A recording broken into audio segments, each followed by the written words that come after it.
시사. 안녕하세요. 전종철의 전격시사 진행을 맡은 전종철 기자입니다. 오늘 전국 대부분 지방에 눈이나 비가 오겠고 강원 영동 지방은 내일까지 눈이 이어지겠습니다. 수도권과 강원도, 충북 북부와 경북 북부에 대설특보가 내려져 있습니다. 지하철 5호선 전 열차 운행이 강설로 지연되고 있습니다. 전공의들의 업무 중단으로 대형 병원의 수술 취소나 연기가 잇따르면서 중증 환자들의 피해가 커지고 있습니다. 정부는 주동자와 배후 세력은 구속 수사가 원칙이라고 경고했습니다. 이강인이 런던으로 날아가 손흥민에게 사과하고 손흥민은 사과를 따뜻하게 받아들였습니다. 오늘 방송에선 여야 공천 문제 등 정치권 현안을 깊이 있게 분석하고 초고령 사회 일본을 통해 본 치매와 함께 사는 법 알아봅니다. 2월 22일 목요일 전종철의 전격시사 출발합니다.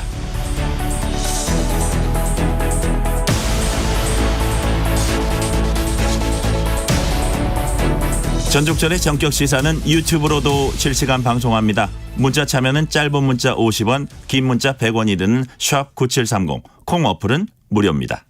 KBS 1라디오 채널에는 정치, 경제, 사회, 문화 등 다양한 명품 콘텐츠가 있습니다. 구독과 좋아요, 댓글 많이 부탁드립니다.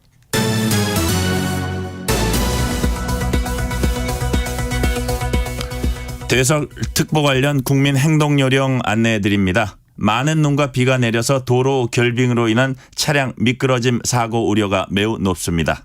감속 운행 및 차간 거리 유지 등 안전 운전에 각별히 유의해 주시기 바랍니다. 뉴스브리핑 KBS 보도본부 우정화 기자 나와 있습니다. 어서 오세요. 안녕하세요. 전공의들이 병원을 떠난 지 만 이틀이 지났습니다. 지금 병원 상황 어떤가요? 네, 이 서울의 주요 대형 병원 중에서도 이 서울대병원이 전공의 비중이 가장 높은데요. 이곳 이 서울대병원 응급실 상황이 좀 좋지 않은 것 같습니다. 보건복지부 응급의료 포털을 보면 서울대병원 일반 응급실 병상은 기준 병상 26개 중에서 현재 8개 병상만 가용할 수 있다고 확인이 되고 있습니다. 서울대병원에선 전공의 740명 중 상당수가 사직서를 내고 병원을 떠난 상태입니다. 이 다른 대형 병원들은 그나마 응급실 병상이 이 서울대병원보단 괜찮은 상황이지만 그래도 지금 안심할 수가 없는 상황입니다. 네. 의료 공백에 대해서 정부가 강경 대응 방침을 밝혔어요. 네, 이 어제 정부가 집단 행동의 주동자 또 배후 세력은 구속 수사를 원칙으로 하겠다. 또 복귀를 거부한 전공의들도 기소하겠다고 밝혔습니다. 환자들의 고통이 잇따르자 정부가 강수를 내걸었습니다. 특히 진료 거부로 환자 건강과 생명에 이 문제가 생기면 가능한 모든 조치를 동원해서 최고 수준의 책임을 묻겠다고 강조를 했습니다. 수사당국은 의사들이 업무 개시 명령을 따르지 않으면 의료법 위반으로 처벌을 하고 업무방해 혐의까지도 검토를 한다는 방침입니다. 그러면서 수사 과정에 출석을 하지 않으면 체포영장까지도 신청을 한다는 계획입니다. 그러면 얼마나 많은 전공의들에 대해서 업무 개시 명령을 내렸나요? 네, 이 전공의 6,200여 명에 대해서 업무 개시 명령을 내렸는데요. 이 중에서 약 3,400명은 소속 병원으로부터 명령 불이행 확인서를 받았습니다. 정부는 끝내 복귀하지 않는다면 면허 정지 조치 등 행정 처분과 함께 고발을 검토하기로 했습니다. 또 정부는 앞서 업무 개시 명령을 내렸던 이 대한의사협회 지도부 2명에 대해서 면허 정지도 통보를 했습니다. 정부는 다만 조속히 복귀하는 전공의들은 적극적으로 기소 유예 처분을 내리는 등 선처를 하겠다는 방침입니다. 네. 정부의 강경 대응 방침에 의사단체는 강력 반발하고 있다고요? 네, 이 병원을 떠난 전공의들을 이끄는 이 박단 대한전공의협의회 비대위원장은 이 전공의들의 지금 집단 행동은 자신이 조절을 할 수 있는 수준을 넘어섰다고 했습니다. 주동자를 원칙적으로 구속 수사하겠다는 방침엔 당당히 조사를 받겠다 이렇게 말을 했습니다. 대한의사협회는 강도 높은 비난을 쏟아내고 있습니다. 전공의에 대한 정부 대응은 탄압이라면서 정부가 이성을 상실한 수준이다 이렇게 맹비난까지 했습니다. 복귀 명령을 의사들이 거부했다고 구속 수사를 하겠다는 건 과연 민주정부가 맞냐 이렇게까지 비판을 했는데요. 이와 동시에 의과대학 학생들은 전체 절반 정도인 8천여 명이 휴학계를 제출을 하면서 이 집단 행동에 힘을 좀 실어주기도 했습니다. 네. 정치권 소식입니다. 국민의힘 공천 탈락자들이 반발하면서 무소속 연대 가능성까지 제기하고 있다고요. 네, 이제 국민의힘에서도 좀 불만이 하나씩 터져 나오는 모습인데요. 이 단수 공천에 밀려서 경선에서 배제된 영남권의 예비 후보들이 무소속 연대 가능성까지 언급하면서 반발을 하고 있는 겁니다. 공천을 신청한 국민의힘 현역 의원 102명 중에서 공천이 확정된 의원은 40명입니다. 아직까지 지역구 현역 의원 컷오프는 나오지를 않았는데 이런 불만이 좀 벌써 나오고 있어서 당에서 예의주시하고 있습니다. 사선의 이명수 의원은 공천 배제 대상으로 거론된 것만으로도 현재 경선을 요구한 상황인데요. 국민의힘 공관위는 최종 경선 결과까지 다 보고 평가를 해달라면서 말을 아끼고 있는데 이 현역 의원 컷오프 명단은 따로 발표하지 않겠다고 밝혔습니다. 네, 민주당이 1차 경선 결과를 발표했는데 현역 의원 5명이 탈락을 했어요. 네, 5명이 탈락을 했습니다. 이 특히 광주의 텃밭으로 민주당의 텃밭으로 불리는 광주 북갑에서 이 조호섭 의원, 북을의 이형석 의원, 또 동남갑의 윤영덕 의원이 이 탈락을 했습니다. 어제 민주당은 또 의원총회를 열었는데 이른바 이 이재명 대표의 사천 논란을 두고 거센 반발이 제기가 된 것으로 전해지고 있습니다. 이 자리에 정작 이 당사자라고 할 수 있는 이재명 대표는 이 불참을 했는데요. 당 지도부는 책임을 느낀다라고 해명을 했습니다.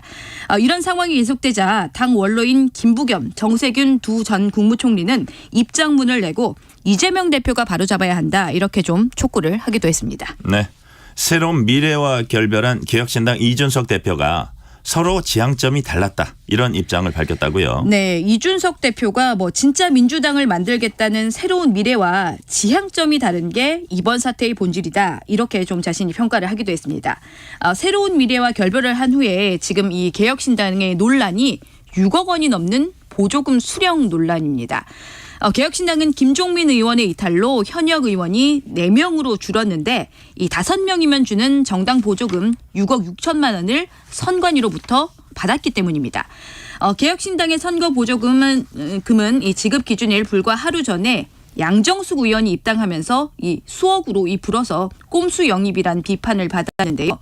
이준석 대표는 이런 논란에 대해서 일단 보조금 반납이나 기부를 하겠다 이런 의향을 좀 거듭 밝히고 있는데 선관위는 이미 지급한 보조금은 법률상으로 이 선거나 정당 운영에만 쓸 수가 있고 반납이나 또 기부는 어렵다라는 입장이어서 당분간 좀 이 논란은 계속될 것 같습니다. 오늘부터는 국회 대정부 질문도 시작되죠? 네, 국회는 오늘 본회의를 열어서 대정부 질문을 진행합니다. 오늘은 이 경제를 제외한 정치, 외교, 사회 등에서 대정부 질문이 시작이 되는데 핵심은 아무래도 최근 정부의 의대 증원 방침과 또 선거제도 개편에 관한 질의가 주로 좀 다뤄질 것 같습니다. 대정부 질문은 내일까지 이어지는데 내일은 경제 분야와 관련된 질의가 진행될 예정입니다. 네, 간밤에 들어온 외신입니다. 가상화폐 테라 폭락 사태 이후 몬테네그로에 붙잡혀 있던 권도영 씨가 미국으로 송환되기로 결정이 됐어요. 네, 우리나라가 아니라 미국으로 이 최종 송환이 되게 됐습니다. 우리나라와 미국이 그동안 서로 권 씨를 이 자국으로 송환을 해달라고 요청을 해왔는데 우리 검찰은 이 미국보다 먼저 송환을 신청을 한 만큼 한국으로 송환돼야 한다고 주장을 했지만 결국 받아들여지지 않은 겁니다. 위조 여권을 사용한 혐의로 몬테네그로에 붙잡혀 있던 권도영 씨는 검거 11개월 만에 미국에서 결국 재판을 받게 됐습니다. 가상화폐 테라 또 루나 폭락으로 권도영 씨는 전 세계 투자자에게 50조 원 이상의 피해를 입힌 것으로 추정이 되고 있는데요. 미국 뉴욕 검찰은 권 씨를 증권 사기 또 시세 조작 등 8개 혐의로 기소를 한 상태입니다. 네, 카타르 아시안컵 대회 기간 손흥민, 이강인 선수가 몸싸움 사태로 논란이 벌어졌었습니다. 그런데 이강인 선수가 손흥민 선수를 직접 찾아가서 사과를 했어요? 네, 이강인 선수가 직접 런던을 찾아가서 손흥민 선수에게 사과를 했습니다. 이 이강인 선수는 자신의 SNS에 짧은 생각과 또 경솔한 행동으로 이 손흥민 선수를 비롯한 팀 전체와 축구팬 여러분께 큰 실망을 끼쳤다면서 사과를 했습니다. 대표팀 동료들 모두에게 직접 한 사람씩 이 사과를 했다는 이강인은 앞으로 더욱 헌신하고 노력하는 선수가 되겠다고 약속을 했습니다. 손흥민 선수는 이런 후배의 사과를 좀 따뜻하게 받아들였습니다. 손흥민 선수는 자신의 SNS에 강인이가 너무 힘든 시간을 보내고 있다면서 너그러운 마음으로 용서를 해달라. 꼭 부탁드린다면서 이강인 선수와 함께 이 어깨 동무를 하고 찍은 사진을 올리기도 했습니다. 이걸 두고 두 사람이 큰 결심을 했다. 특히 또 손흥민 선수를 향해선 역시 뭐 최고의 캡틴이다. 이 모든 걸 품는 보살이다. 뭐 이런 극찬과 함께 뭐 이번 기회에 또 좀 원칙적이고 또 좀 엄격한 훈련을 하는 것으로 알려진 손흥민 선수 아버지에게 이강인 선수를 좀 연수 보내면 어떻겠느냐 이런 인터넷에선 재미있는 반응까지도 나오고 있습니다. 한국 축구의 현재와 또 미래가 인생에서 가장 힘든 이번 일주일을 보냈다고 하는데 이렇게 사태가 좀 일단락되게 됐습니다. 당장 다음 달에 A매치가 있던데 대한축구협회도 부담을 덜겠어요? 네, 이 당장 다음 달로 다가온 태국전부터 이 대표팀을 이끌어야 할 차기 감독의 부담도 이번에 좀 줄게 됐는데요. 이 새로 선임된 정혜성 축구협회 전력강화위원장은 새로운 감독이 선임됐을 때 손흥민, 이강인 이 두 선수에 대한 선발 과정 논의를 하겠다고 밝혔습니다. 다음 달 태국전이 이 손흥민 선수 말대로 다시 우리 축구 대표팀이 원팀이 되는 계기가 될 수 있을지 축구 팬들이 지켜보고 있습니다. 네, 말씀드린 대로 다음 달에 당장 우리 축구대표팀이 2026년 북중미 월드컵 아시아 2차 예선 태국과 치러야 합니다.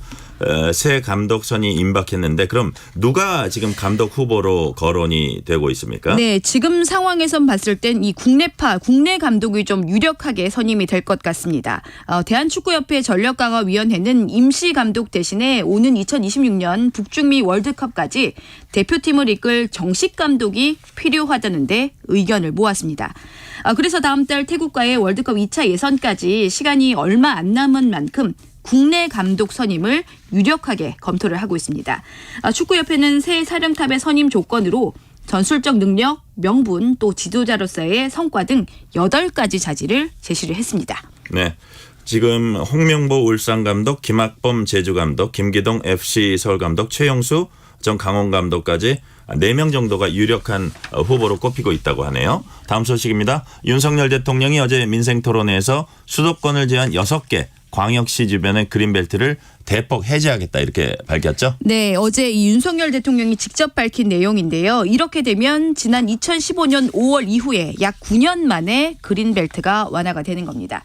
지역경제 활성화를 위해서 그린벨트를 대폭 풀겠다는 방침인데요. 전국에 남아있는 그린벨트는 국토의 3.8% 정도인데 이 비수도권이 차지하는 비중은 그린벨트 전체에서 64%입니다. 정부는 지자체가 지역 발전을 위한 전략 산업을 추진을 할 경우에 이 지역마다 할당된 해제 가능 총량과 관계없이 무관하게 이 추가로 그린벨트를 풀 수 있도록 지역 권한을 확대하기로 했습니다. 네. 다음 소식입니다. 경기도 평택의 금은방에서 목걸이를 훔쳐 달아난 남성이 3시간 만에 경찰에 붙잡혔습니다. 그런데 불과 3시간 만에 검거된 특별한 이유가 있다고 합니다. 어떤 겁니까? 네, 이 한마디로 한 경찰관의 예리한 예리한 눈썰미가 범인을 불과 3시간 만에 붙잡게 했습니다. 어떻게 된 일이냐면 지난 16일에 평택의 한 금은방에서 한 남성이 목걸이를 휴대전화로 찍는 척을 하다가 그대로 들고 달아나 버렸습니다. 그래서 주인이 경찰에 신고를 했고 경찰이 와서 CCTV를 확인을 했는데요. 이 CCTV를 확인한 평택경찰서 형사2과의 이홍욱 경사가 이 사람 안다 이렇게 된 겁니다. 어떻게 아냐면 3년 전 절도 혐의로 이 남성을 당시에도 이 이홍욱 경사가 붙잡았던 겁니다. 그래서 이번에 CCTV를 보고 같은 사람인 걸 확인을 한 거죠. 이것도 모자라서 이 남성이 당시에 살았던 여관까지 이 경사가 기억을 해냈고 그래서 이 여관 일대를 탐문을 해서 결국 범인을 불과 3시간 만에 붙잡게 된 겁니다. 놀라운 이 경사의 감각과 또 눈썰미 덕분에 목걸이는 다시 금은방 주인에게 돌아갔고요. 훔친 남성은 결국 구속이 됐습니다. 여기까지 듣겠습니다. 우정화 기자 수고했습니다. 지금 시각 7시 34분입니다. 전격 시사 출근길 날씨 정보입니다. 서울은 어제부터 지금까지 13.8cm의 눈이 왔습니다. 강원 향로봉이 최고 67cm까지 눈이 내려 쌓여 있는데요. 지금 대설특보 서울 등 수도권, 강원, 충청 일부, 경북 일부에 내려져 있습니다. 오늘 전국 대부분 비나 눈이 오다가 수도권과 강원 내륙은 오늘 오전에, 충청권은 오후나 밤에 그치겠고요. 오늘 밤에 경기 내륙과 강원 내륙은 또다시 한때 눈이 좀 더 내리겠고요. 남부지방 중부지방은 내일 아침까지, 강원 영동과 경북 북부는 내일까지 또 매우 많은 눈 예보입니다. 강원 산지 내일까지 최대 30cm 이상, 강원 동해안과 경북 동해안 산지 5에서 15, 충청과 전라권, 제주 산지를 포함해 오늘 눈이 대부분 그치는 중부지방은 1에서 5cm의 눈이 예보됐고요. 오늘 아침 어제보다 기온이 떨어져 중부지방은 특히 영도 안팎으로 좀 추워졌습니다. 낮 최고 기온도 서울 4도 등 전국이 0도에서 7도에 머물러 대부분 한 자릿수로 추운 데다가 바람이 강해서 체감온도는 더 낮겠습니다. 지금 서울 기온 영하 1도, 어제 오늘 서울에 13.8cm의 눈이 왔습니다. 전격 시사 출근길 날씨 정보 최영우였습니다. 계속해서 이 시각 교통 상황 KBS 교통정보센터의 임초희 씨가 정리해드립니다. 네, 이 시각 교통정보입니다. 오늘 출근길 밤사이에 쉼없이 내려쌓인 눈 때문에 정체가 더 심합니다. 눈길 사고도 많아서 주의를 하셔야겠는데요. 동해고속도로 삼척 쪽 강릉 1터널에선 1, 2차로 막고 사고 처리하고 있습니다. 평택 제천고속도로 제천 쪽은 금광 1터널 부근 1차로에서 2시간 가까이 사고 처리 중입니다. 남한성부터 4km가량 정체가 극심하고요. 경부고속도로 부산 방향 회덕분기점 부근 1차로에도 사고 있어서 주의하셔야겠습니다. 출근길 정체는 이전 수도권인 한남에서 서초, 또 오산에서 남사 사이 되고 있고요. 서울시내 올림픽대로 공항 쪽 암사대교 부근 하위 차로에 고장난 차가 있어서 잘 살펴서 지나시기 바랍니다. 이후에는 올림픽대교에서 반포대교까지 주춤합니다. KBS 교통정보센터에서 임초희였습니다.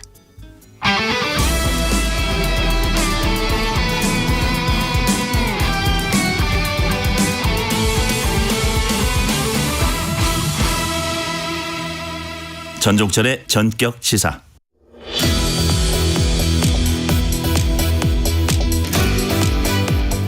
민주당이 공천 심사 결과를 속속 발표하는 가운데 공천 갈등이 확산하고 있습니다.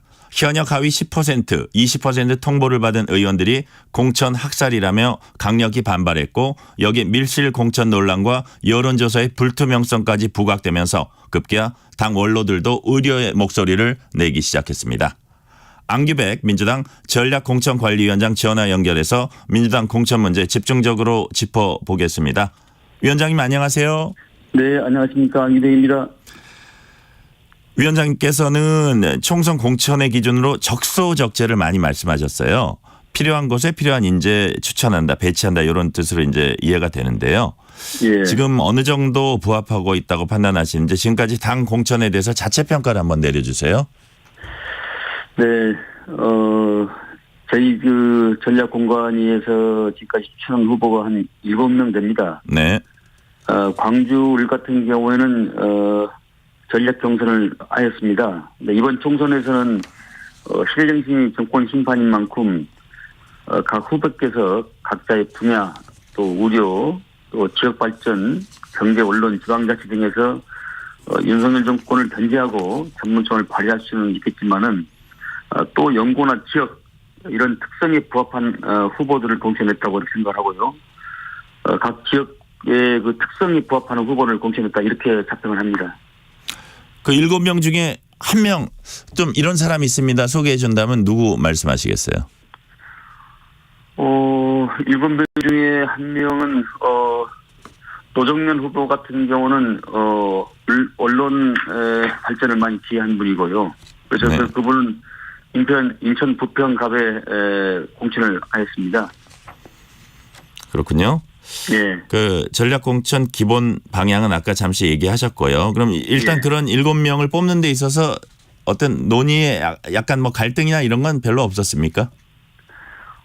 특별히 갈등은 없었고요.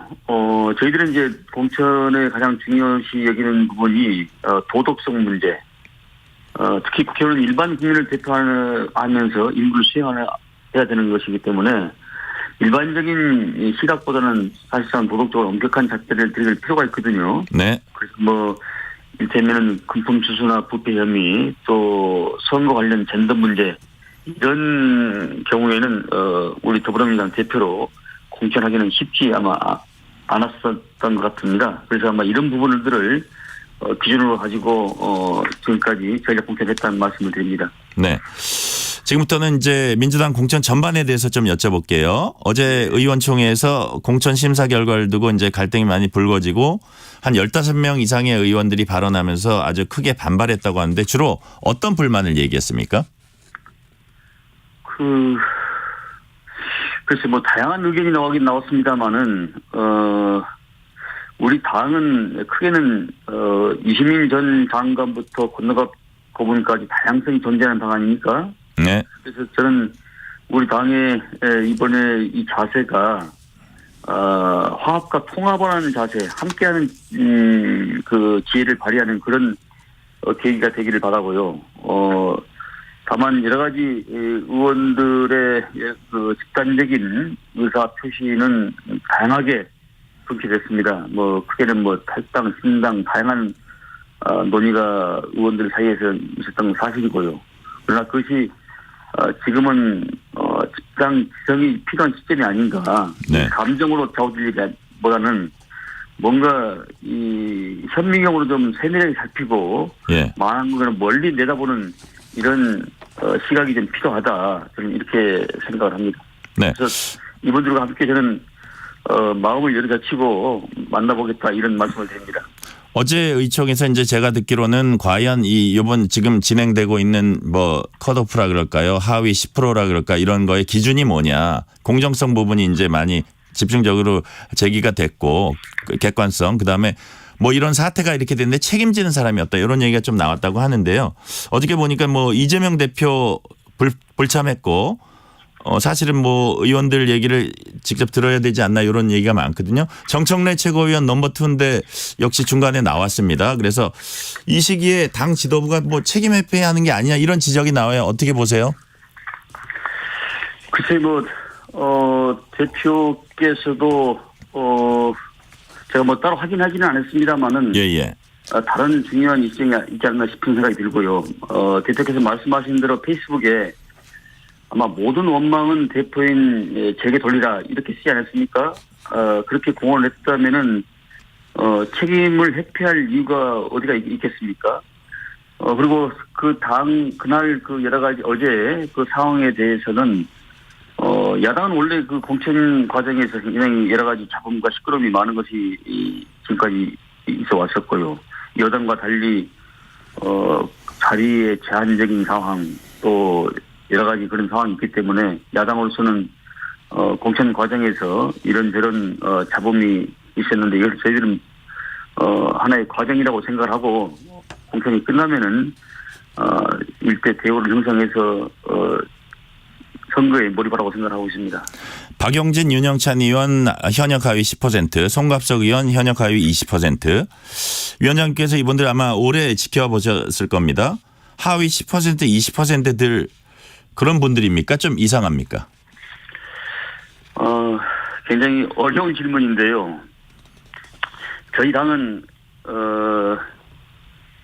공천이 상당히 시스템으로 돼 있습니다. 2015년도에 김상곤 혁신위원장 때부터 제도화된 것인데요. 네. 당시에 8년 전에는 무조건 하위 20%는 컷오프 시켰지만은 21대 4년 전부터는 10%의 30포인트 감점, 20%의 20% 감점, 20% 감점 네. 이런 제도와 틀을 가지고서 상당히 구조화된 캐테고리 범주 내에서 당원 여론조사, 국민 여론조사, 또 보좌진들 각 방에 2명, 뭐 여러 가지 그 요소들이 많습니다. 그런 다양성을 가지고 했기 때문에 저는 그것을 보면은 여러 의원들이나 국민들도 이해하지 않을까 이런 생각 같습니다.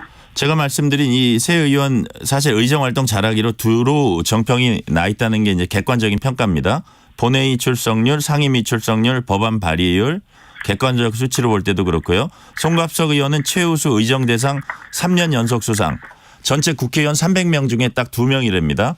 특별히 비리로 사법 처리받은 것도 아니고 막말로 무리 일으키지도 않았습니다. 그런데도 어떻게 최하위가 될 수 있죠? 이게 그렇습니다. 초선 의원들 상호 간 비교, 재선 의원들 상호 간 비교, 또 3선급 이상 국민들 상호 간 타변 평가, 그리고 본회의 출석, 뭐 상임위 출석 또 여러 가지 그런 요소가 겸비됐기 때문에 30개 항목이 있기 때문에 어떤 그 지역을 특정해서 말하기는 곤란하고요. 그걸 전체적으로 묶어서 보는 겁니다. 또 네. 의원 간의 어떤 그 친교 활동, 이런 것들을 다른 모든 요소가 포함되기 때문에 저는 그것이 한두 가지 요소가 아니다. 이를테면 크게 보면은 의정 활동 범위가 있고 당 지휘 활동 범위가 있고 공약 이행, 지역 활동 이런 것들이 다 이 대량된 수치로 나오기 때문에 그것을 제가 이거다 저거다 말씀드리는 상당히 제한적이고 네. 이걸 평가 기준으로 보는 겁니다. 이건 한두 가지 요소가 아니죠. 네. 더 복잡한 다양한 요소가 있다 말씀이시고요. 그러니까 4가지 과제에 30가지 이상의 그 평가 요소가 있기 때문에 대표원 발의한 거, 입법 발의한 거, 당문 채택, 국정감사, 또 언론 노출, 본회의 실적, 입법 간 다음에 정책 간 다음에 직능단체 소통, 또 수상 경력, 뭐 선거 기여도, 지역운영원의 활동 영향, 뭐 이런 굉장히 요소가 많습니다. 한두 가지 네. 요소가 많이 아니기 때문에 이걸 딱 집어서 말씀드리는 곤란하고요.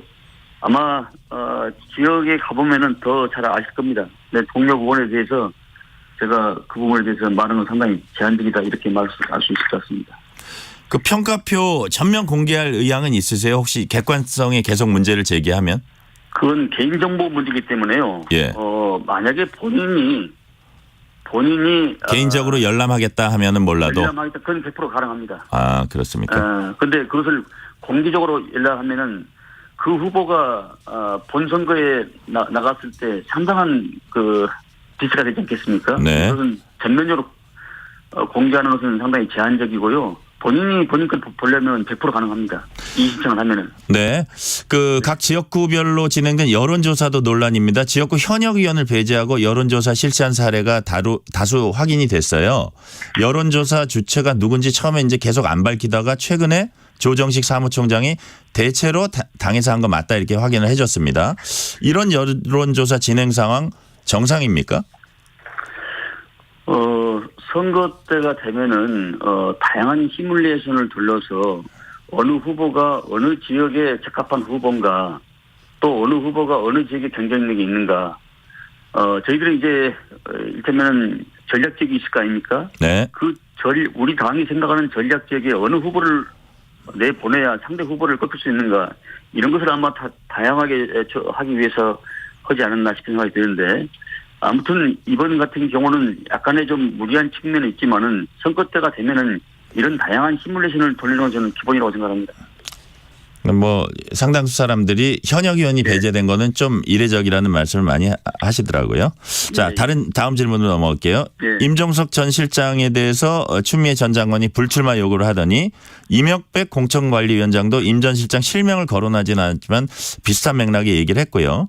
임 전 실장이 자신의 정치적 고향에서 출마하겠다는데 굳이 험지 출마 뭐 이런 거를 요구하다가 최근엔 송파갑에 출마하라고 요구했습니다. 이것도 일종의 전략 공천 뭐 혹은 뭐 요구라고도 할 수 있는데 험지에서 헌신하라는 말은 뭐 그럴듯하긴 한데 1년의 과정을 보고 이철희 전 정무수석이 무슨 정치를 저렇게 합니까 하고 이제 탄식을 하더라고요.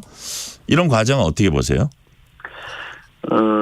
저희 이번의 선거는 당이 상당히 야당으로서 상당히 어려운 선거입니다. 그래서 광역단체장급 정도 되는 사람들은 우리 당의 당세 지역보다는 우리 당의 전략 지역, 당세가 중간된 지역에 가서 좀 선전을 해주면은 그 인접 지역까지 시너지 효과가 있지 않을까 생각해서 그런 제안을 드리고 있는 겁니다.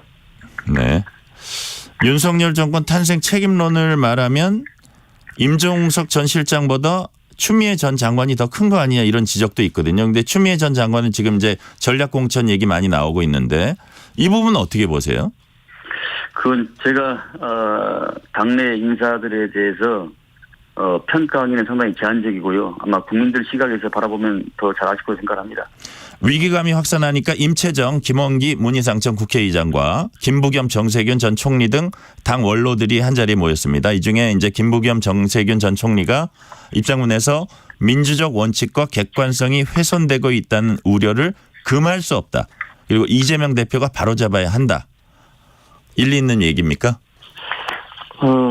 당 언론들의 그 말씀에 대해서 상당히 무게감을 갖고 또 무거운 마음으로 받아들이고 나머지 선거 과정에서 또 공천 과정에서 임하겠다는 그런 말씀을 대신합니다.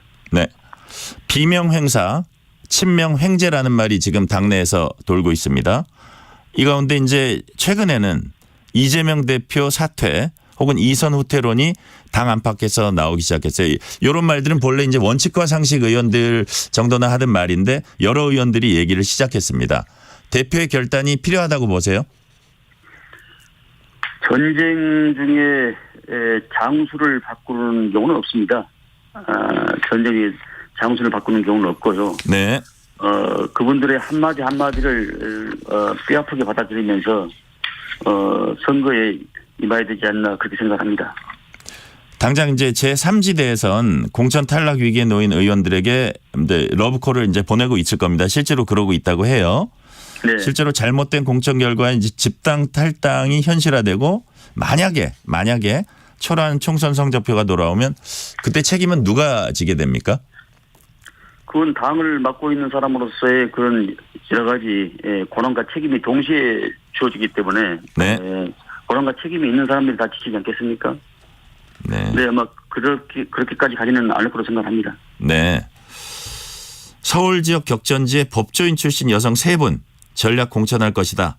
이런 이제 전망이 나오고 있어요. 그 3분이 이제 추미애 전 법무부 장관, 전현희 전 국민권익위원장, 이현주 전 의원 이렇게 이제 해서 뭐 추미애 전 장관이 무슨 동작 의리니 이현주 전 의원이 뭐 누가 송파니 누가 강동이니 뭐 이렇게 막 나오고 있더라고요. 그런 것들이 좀 일리가 있는 얘기입니까? 이제 막바지 조율 중입니까? 우리 민주당의 여전사 3인방입니다. 저는 이렇게 닉네임을 붙이고 있는데. 여전사 3인방이요?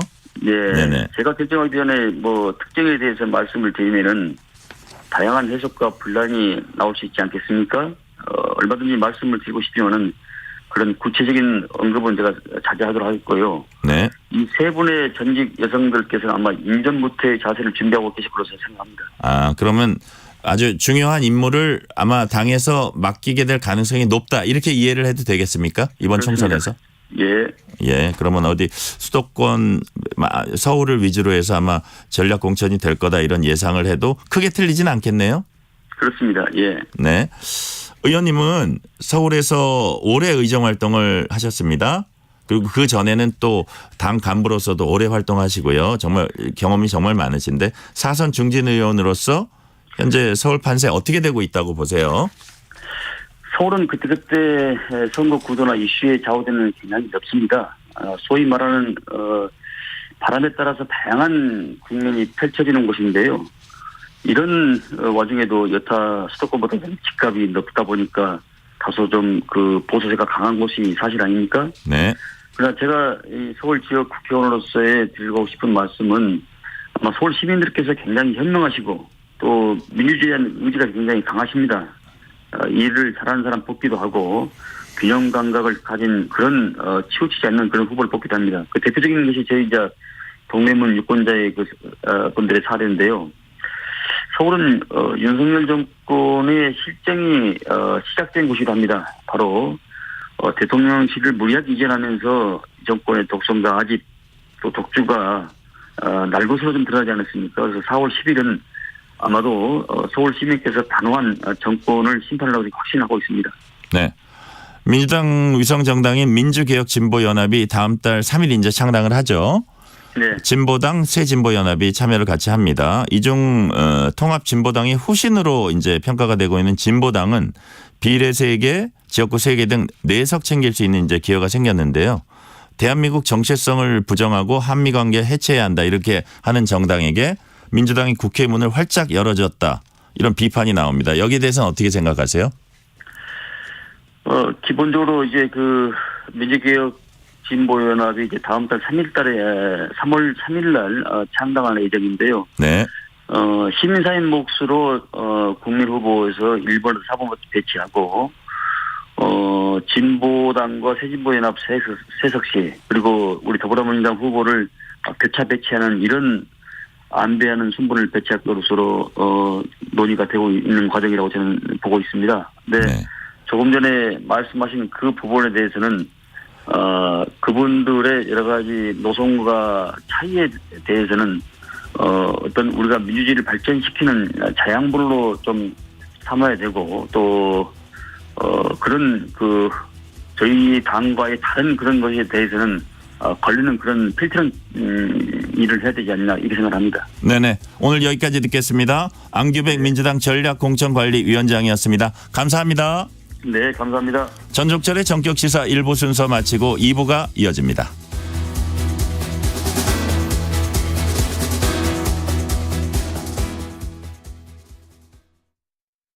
알고 계시나요? 겨울철에 심해지는 미세먼지 피해를 줄이기 위해 계절관리제 차량 운행 제한 제도가 시행됩니다. 매년 12월부터 이듬해 3월까지 수도권과 부산, 대구, 광주, 대전, 울산, 세종에 진입하여 운행하는 배출가스 5등급 차량의 운행이 제한되며 저공해 조치 차량은 자유롭게 운행할 수 있습니다. 저공해 조치 신청은 자동차 배출가스 전산 시스템 또는 지자체 환경부서에서 가능합니다. 미세먼지 없는 깨끗한 하늘 만들기. 이 캠페인은 환경부와 한국환경공단이 함께합니다.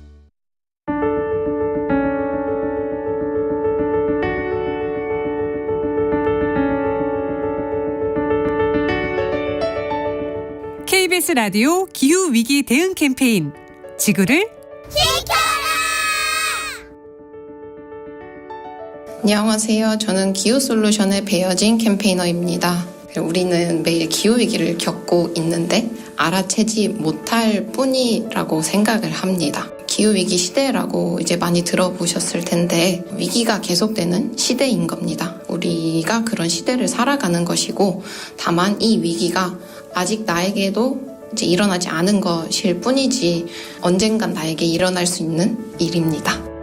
좀 아쉬운 부분이라고 하면은 우리나라 학교에 마련되어 있는 환경교육이 거의 없습니다. 그래서 이 환경교육이 조금 더 이제 아이들이 많이 받을 수 있게 이제 좀 되면 좋을 것 같은데 앞으로 환경이 우리 삶에서 매우 중요한 부분이 될 것인데 우리가 남긴 환경 오염의 결과물을 아이들이 받게 될 것입니다. 그 결과물에 대해서 아이들에게 미리 알리고 대비할 수 있게 해야 합니다. 그래서 아이들에게 사과도 하고 또 아이들이 그 환경 교육을 받아서 거꾸로 어른들한테 기후위기임을 알리고 뭐라도 하라고 하게 이제 또 할 수 있어야 합니다. 그러면은 우리가 의미 있는 시간을 벌 수 있을 것이고 조금이라도 책임을 진 어른이 될 수 있을 것입니다. 뜨거워지고 있는 지구. 지금 우리의 문제입니다. KBS 라디오 기후위기 대응 캠페인 지구를 지켜라 였습니다.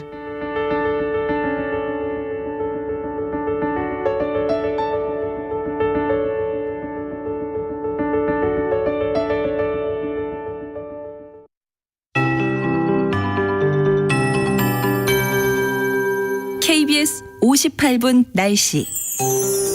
현재 대설특보는 서울 등 수도권, 강원, 충청 일부, 경북 일부에 발효 중인데요. 오늘 전국 대부분 지역에 비나 눈이 오다가 수도권, 강원 내륙은 오늘 오전에 그치겠고요. 충청권은 오후나 밤에 그칩니다. 다만 오늘 밤에도 경기 내륙과 강원 내륙에는 한때 눈이 좀 더 내릴 수 있고 남부지방은 내일 아침까지, 강원 영동과 경북 북부는 내일까지 매우 많은 눈이 예상됩니다. 특히 동쪽 지역으로 많은 눈 예보가 들어있고 강원 향로봉이 67cm가 넘는 눈이 내렸습니다. 서울도 지금까지 13.8cm의 눈이 기록됐는데요. 강원 산지는 내일까지 최대 30cm 이상의 눈이 더 오겠고요. 강원 동해안, 경북 동해안 산지 5에서 15, 충청과 전라권, 제주 산지를 포함해서 오늘 눈이 대부분 그치는 중부지방은 1에서 5cm의 눈 예보가 있습니다.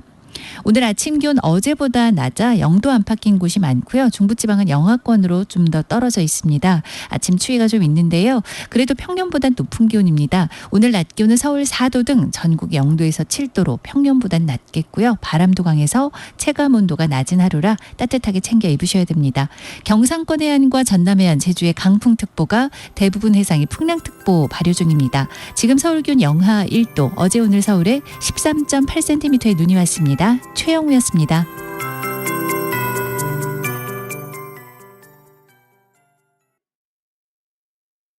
정성을 다하는 국민의 방송 KBS가 8시를 알려드립니다.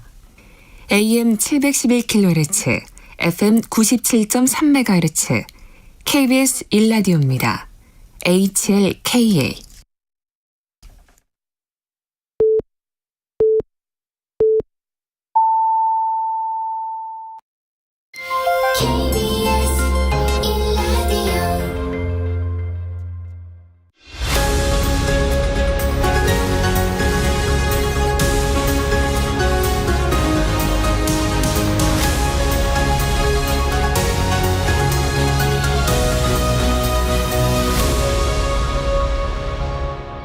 전종철의 전격 시사.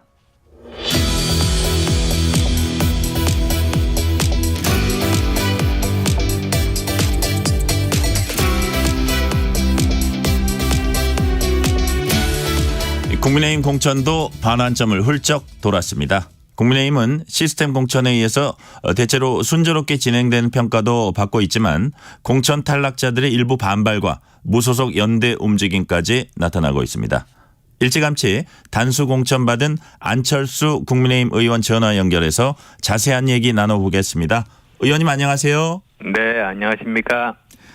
의원님께서는 워낙 보건의료 분야 전문가시기도 하니까 의대 정원 확대 발표에 따른 의료계 실력 행사 문제부터 먼저 짚어보겠습니다. 네. 우선 의료계 집단 행동, 의사 출신으로서 이해가 되십니까? 아니면 의사 집단 행동은 이후 여하를 막론하고 절대 해서는 안 되는 것입니까?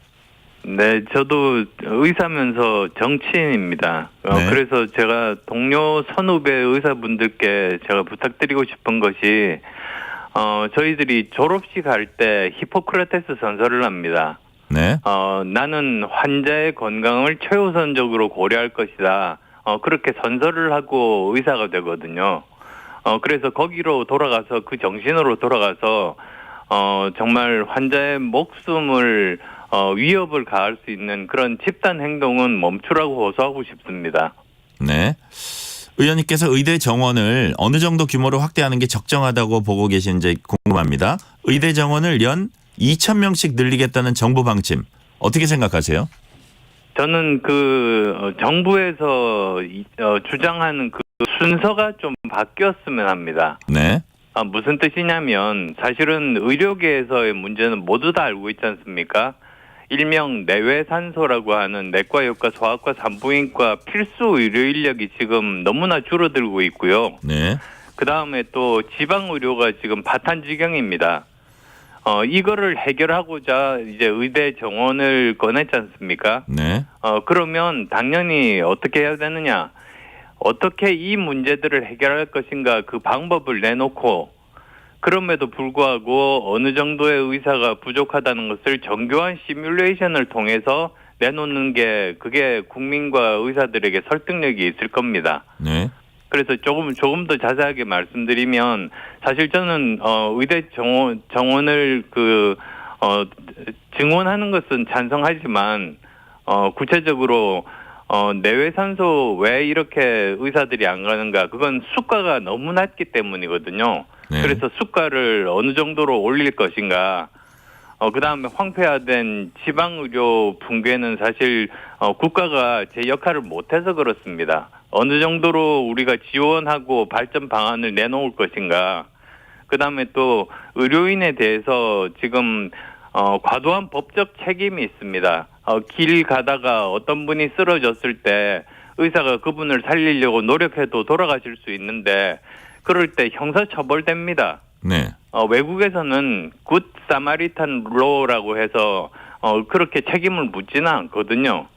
그러니까 그것도 합리적으로 조정이 돼야 되고 그리고 무엇보다도 저는 4차 산업혁명 시대 때 우리의 먹거리인 이 의료과학이 발전하기 위해서는 의사과학자라는 게 있습니다. 네. 저도 사실은 의사과학자 출신이어서 어떻게 하면 양성할 것인가 이런 문제들을 먼저 내놓고 그 다음에 그럼에도 불구하고 정교한 시뮬레이션을 통해서 예를 들면 1454명이 부족하다. 이렇게 이야기를 해야 설득력이 있는 거죠. 그냥 무조건 단순히 1000명, 2000명, 3000명 그렇게 하다 보니까 사람들이 이게 혹시 주먹구구식이 아닌가 이렇게 의심하는 겁니다. 네. 그렇다면 이제 앞으로 풀어나가는 해법도 정부와 의사 단체나 이런 데서 머리를 맞대고 그렇게 그런 그 객관적인 과학적인 어떤 그 아웃을 뽑아내야 된다 이런 말씀으로 이제 이해가 되네요.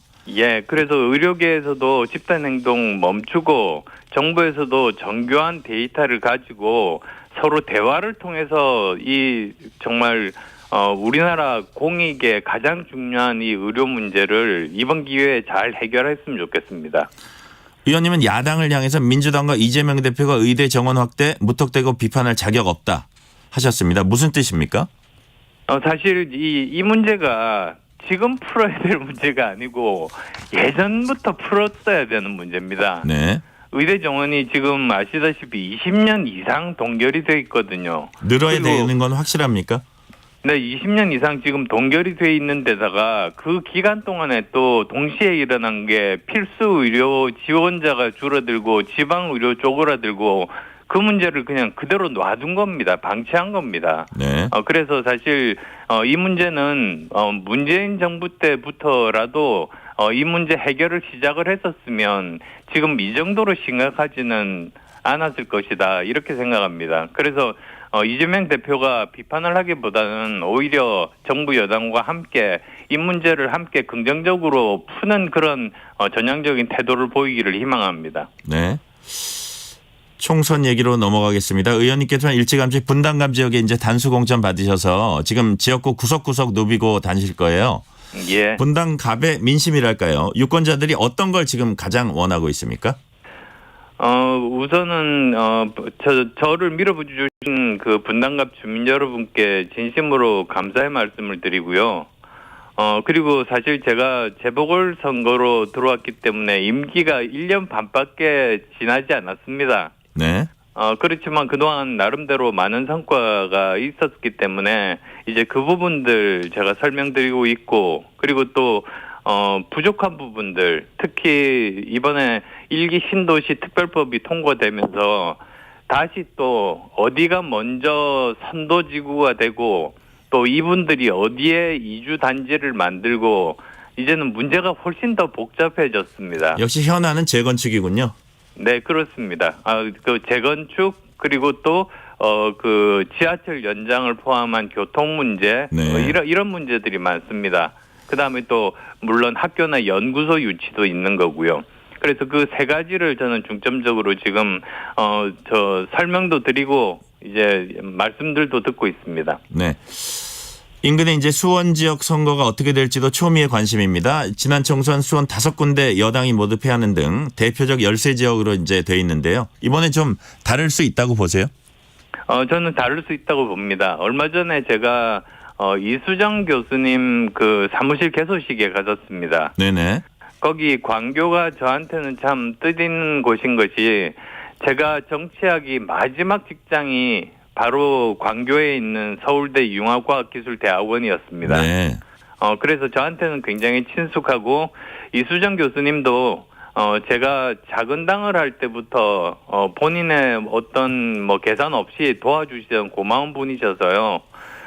제가 저희 지역뿐만 아니라 열심히 제가 힘 닿는 한 도울 생각입니다. 네. 의원님은 당의 간판 후보 중 한 분입니다. 따라서 당에서 지역구 당선 플러스 알파를 이제 원할 것으로 생각이 되는데요. 선대위원장, 공동선대위원장 이런 직책을 맡게 된다면 어떤 전략을 펴실 것인지 어떤 점을 특별히 강조하면서 민심에 호소하실 생각이세요? 제가 2년 전에 재보궐선거 때 아무 직책이 없었습니다. 네. 근데도 불구하고 제 지역뿐만 아니라 지원 유세를 13일 동안 50곳을 갔습니다. 아, 그러셨어요? 예. 그래서 저는 제가 뭐 어떤 직책을 맡건 안 맡건 한 명의 후보라도 더 당선시키기 위해서 최선을 다하겠다. 그 마음은 한결같습니다. 만약에 최선을 다하시는 건 이제 확실한데 어떤 부분을 좀 강조하고 싶으실 것 같으세요? 다니시면? 저희가 특히 이제 수도권은 정말로 중요한 4차 산업혁명의 요충지 아니겠습니까? 네네. 이런 부분들을 적극적으로 어필할 생각입니다. 그래서 좀 더 구체적으로 어떤 부분들이 필요한가 예를 들자면 저희 분당의 판교 테크노밸리 같으면 실리콘밸리와 뭐가 다르냐? 가장 틀린 점이 여기가 학교나 연구소가 부족하다는 점입니다. 네. 실리콘밸리는 아시다시피 스탠포드 대학도 있고 버클리도 있고 산호세 스테이트 유니버시티도 있고 그렇거든요. 네네. 그래서 저는 학교 유치나 또는 여러 가지 연구소 유치 이런 쪽에 저는 임기 초반부터 계속 노력해서 지금 가시적인 성과가 나서 아마 조만간에 발표할 수 있을 텐데요. 그런 일들 저희 지역뿐만 아니라 이런 반도체 벨트로 이제 새롭게 구성되는 쪽에 열심히 일을 하겠습니다. 네. 이제 국민의힘 공천 얘기로 넘어가 볼게요. 국민의힘이 지역구 공천을 속속 확정짓고 있습니다. 지금까지 국민의힘 공천 어땠는지 전체적인 평가 한번 짧게 해주세요. 예, 공천 전반적으로는 잡음이 거의 없이 무난한 수준이었습니다. 근데 아시다시피 사실은 이 공천이라는 것이 초반보다는 후반으로 들어갈수록 난이도가 급속도로 높아집니다. 예. 그래서 이럴 때일수록 정말 공정한 시스템 공천을 통해 가지고 누구나 승복할 수 있는 주민도 수긍할 수 있는 그런 유능하고 깨끗한 후보 선출이 중요합니다. 이 사람이 어디 출신이고 이런 것들을 따지기 시작하다 보면 그러면 주민들이 실망하고 돌아서게 되죠. 저는 그 점을 끝까지 조심해야 된다고 생각합니다. 네. 지금 말씀하신 대로 시스템 공천 말씀하셨습니다만 국민의힘에서도 이제 갈등이 좀 표출되기 시작했어요. 후반으로 가면서. 다만 또 이런 점이 있습니다. 장제원 의원 이후에 이렇다 할 만한 중진 불출마 같은 희생이라 그럴까요? 헌신이라 그럴까요? 이런 거 잘 안 나오고 있고 따라서 지금 예. 여당 공천은 현역 의원 탈락을 최소화하면서 잡음을 차단하는 데 이제 집중하고 있다. 조용한 공천이다. 무난한 공천이지만 감동을 주진 못한다. 이런 평가에 대해서 어떻게 생각하세요? 예, 저도 맞는 말씀이라고 생각합니다. 그래서 앞으로 이제 남은 기간 동안에 그런 갈등이 일어날 수 있는 이런 부분들에 대해서는 국민들께 감동을 줄 수 있는 그런 결심을 하는 중진 의원들도 나오시고 이런 모습들이 보여져야지 아마도 우리가 총선에서 승리할 수 있지 않을까 생각합니다. 그러니까 어떤 공천을 하면 좀 더 파급력이 커질까요? 예를 들어서 우리가 중진이 헌신한다든지 이런 것들은 많이 얘기를 했는데 그거를 뛰어넘는 어떤 좀 더 파급력 있는 공천 어떤 게 있을 수 있을까요? 지금 현재 중진 분이 결심하는 것도 중요하지만 네. 어느 정도 알려진 또는 찾아보면 알 수 있는 전문가 있지 않습니까? 네네. 깨끗하고 유능한 전문가.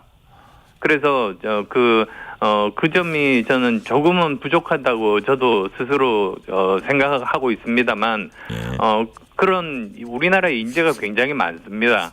그런데 정치가 분위기가 자꾸만 이렇게 양극화로 치닫다 보니까 그런 분들 중에서 사실 정치라는 거는 봉사거든요. 네. 봉사할 마음이 좀 줄어드는 것 같습니다. 근데 그런 분들 열심히 설득을 해서 이제 그런 분들이 정치권에 진입을 하게 되면 국민들이 기대를 하고 감동을 하시지 않겠습니까? 그래서 네. 저는 막판으로 갈수록 정말 유능하고 깨끗한 인재를 더 많이 영입하는 쪽 그런 쪽이 승리할 수 있는 그런 분위기가 되는 것이 국가가 발전하는 길이라는 생각을 가지고 있습니다. 여야 할 것 없이 깨끗하고 유능한 전문가 영입에 경쟁을 벌여야 된다. 이런 말씀 해주셨고요. 그렇습니다. 제3지대 얘기해 보겠습니다. 의원님은 내부에 갈등 요소가 있고 나중에 굉장히 어려울 때 터질 가능성이 있다 이렇게 그 제3지대 신당에 대해서 얘기를 하셨었는데 이준석, 이낙연 공동대표가 실제로 저렇게 빠르게 결별할지 예상을 하셨습니까? 어느 정도는 사실은 했습니다. 왜 그러냐면 뭐 솔직하게 말씀드리면 저도 어느 정도 경험이 있지 않습니까? 네네.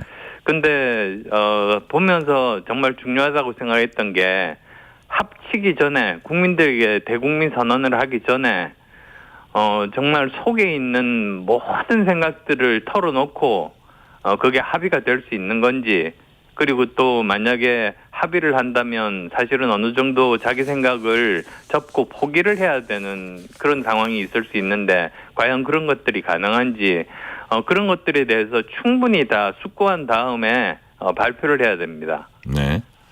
저 독일 같은 경우는 연정이 아주 잘 일어나는데요.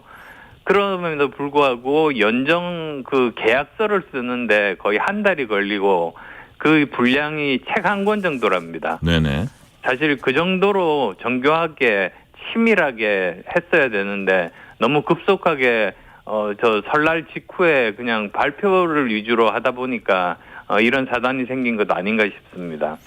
그 이제 서둘러서 너무 했다 그리고 너무 다른 이질적인 분들이 뭉치는데 준비가 좀 부족했다 이런 식으로 제가 그 해석이 되는데 네. 어저께 저희 출연한 패널 중 한 분은 이준석 대표의 인성이 약간 그 이게 깨지는데 영향을 미쳤을 거다. 동의하십니까? 뭐 제가 뭐 어떤 사람의 뭐 인상에 대해서 뭐 언급하고 싶지는 않습니다만 어쨌든 그 서로 간의 생각 차이를 이렇게 그 합치지 못했다. 그리고 또 어느 정도 일을 할 때 예를 들면 뭐 최고위에서 어떤 사안을 통과시킬 때 투명하게 그리고 설득을 해서 만약에 소수라도 반대가 있으면 사실 그건 최고위에 올리면 안 되는 거거든요. 네. 근데 뭐 그런 것들을 무리하게 강행하다 보니까 결국은 파국이 온 것 같아서 정말 안타깝습니다. 이번 결별로 이준석 개혁신당이나 이낙연 새로운 미래나 일정 부분 이제 타격은 받았다고 보이는데요. 그렇다면 총선에서의 영향력도 좀 줄어들 것 같다 이렇게 전망을 하십니까? 예, 아마도 이제는 큰 변수는 되지 않고 그 양당 중에서 어느 쪽이 훨씬 더 좋은 인재들을 영입하고 혁신의 모습을 보이는가 거기에 따라서 승패가 나누어질 거라고 생각합니다. 네. 민주당 공천 얘기 좀 해볼게요. 현역 하위 10%, 20% 통보에 의원들이 강력 반발하고 있습니다. 박용진, 윤영찬, 송갑석, 김영주 의원. 이 중에 이제 박용진, 윤영찬 하위 10%, 송갑석, 김영주 하위 20%. 그동안 쭉 지켜보셨죠, 이분들? 네네. 예, 거기 최하위에 들어갈 분들이라고 생각하십니까? 그렇지 않습니다. 저는 정말 그런 모습들을 보면서 민주당 이 비명계가 지금 공천 학살을 당하고 있구나. 그래서 지금 저 현역 평가 하위 20%에 들 사람들이 아닌데 네. 그런 딱지가 붙어 있지 않습니까? 근데 대부분이 보면 또 이재명 대표에게 쓴소리했던 반대자나 또는 잠재적인 경쟁자들이거든요. 네. 그래서 저는 뭐 그런 생각들을 불식시키기 위해서라도 민주당에서 평가 자료를 투명하게 공개하는 게 필요하다고 봅니다. 그래서 어떤 항목들을 평가를 했고 이 사람들이 점수는 몇 점이고 이런 것들을 공개를 해야지 그렇지 않으면 뭐 이런 생각들은 지워지지 않겠죠. 네. 그건 총선에 악영향을 미칠 겁니다. 밀실 공천 논란, 여론조사의 불투명성 뭐 이렇게 총체적 문제점을 드러내고 있어요. 이 이유가 뭘까요? 결국은 이재명 대표의 사천 논란이 아킬레스건 아니겠습니까? 그래서 이런 문제들을 해결하기 위해서 어제 전직 총리분들도까지도 지금 문제라고 거론하고 계신데요. 이런 문제들을 해결하기 위해서는 아까 말씀드린 대로 정말 투명하게 그런 그 과정들을 전부 다 공개를 하고 제대로 공정하게 경선할 수 있도록 그렇게 만드는 게 바람직하지. 이대로 간다면 사실 민주당이 이번 총선에서 이기기는 점점 더 어려워지는 형국으로 가고 있다. 그게 제 생각입니다. 아까 의원님 말씀 중에 뭐 반대자뿐 아니라 경쟁자까지도 감안해서 이런 일들이 벌어지고 있다 이렇게 말씀을 하셨거든요. 예. 이 와중에 이재명 대표 사퇴, 총선 불출마 요구까지 나왔습니다. 어떻게 해야지 요 상황이 좀 수습될 수 있을까요? 아까 말씀하신 그런 것도 방법입니다. 이재명 대표께서 결단을 내려서 이제는 선을 떼겠다. 그리고 또 사퇴하고 비대위로 전환하는 것도 방법이죠. 사실 저희도 비대위 아니겠습니까? 네. 비상시국이니만큼 지금 당내에서 내분이 일어나고 승리 가능성이 점점 줄어드는 이런 판국에서는 최종 책임자가 당 대표니까 거기에 대한 맞는 그런 걸맞는 책임들을 지는 그런 모습들을 보고 국민들이 다시 생각을 바꿀 수 있게 되는 것이죠. 네. 의원님 마지막으로 질문 하나 드릴게요. 이번 4월 총선 승패는 바로 이것이 가를 것이다. 이것은 뭘까요? 결국 비전 그리고 사람 저는 두 가지라고 생각합니다. 비전과 사람. 예. 그래서 비전이라고 하면 사실 지금 현재 정치권에서만 지금 이렇게 여러 가지 사안으로 다투고 있지 실제로 나가서 주민들과 이야기를 해보면 우리 경제가 지금 굉장히 어렵습니다. 그다음에 또 특히 부동산 PF 문제 언제 터질지 모릅니다. 네. 이런 굉장히 중요한 시국에 정치하는 사람들은 딴 데 한눈 팔려 있다 이런 시각들이 많거든요. 네네. 그래서 이런 문제들을 해결할 수 있는 비전을 제대로 그러니까 정책이라고도 볼 수가 있습니다만 그런 것들을 정확하게 제대로 내놓는 정당 그다음에 또 깨끗하고 유능한 새로운 인재들을 많이 영입해서 국민들께 정말 신선한 그런 충격을 줄 수 있는 정당 그런 정당이 승리할 수 있을 겁니다. 잘 들었습니다. 오늘은 여기까지 듣겠습니다. 안철수 국민의힘 의원이었습니다. 의원님 감사합니다. 감사합니다.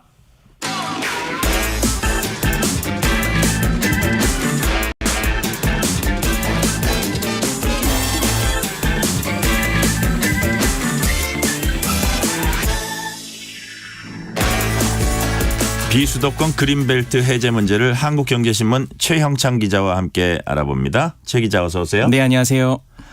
정부가 규제로 묶여있던 비수도권 그린벨트 해제 기준을 대폭 손질하겠다 이렇게 발표를 했습니다. 네. 어제 울산에서 관련 내용으로 토론회가 있었죠? 그렇습니다. 어제 윤석열 대통령이 주재하는 민생 토론회가 울산에서 열렸는데요. 윤 대통령이 이렇게 얘기했습니다. 그린벨트 해제의 결정적 장이었던 획일적인 해제 기준을 20년 만에 전면 개편하겠다 이렇게 했는데요. 네. 그 전국 단위에서 제도 자체를 근본적으로 바꾸는 건 1999년 김대중 정부에서 당시 이제 그린벨트 안에 단독주택과 상업시설을 이제 허용하기로 한 이후 25년 만입니다. 그러니까 이제 그동안에는 이 무분별한 도시 확산을 좀 방지하고 자연 환경을 보존하는 그런 취지의 이제 그린벨트 제도이지만 지방소멸 현상을 막기 위해서 유연하게 적용하겠다 이렇게 지금 취지를 밝힌 건데요.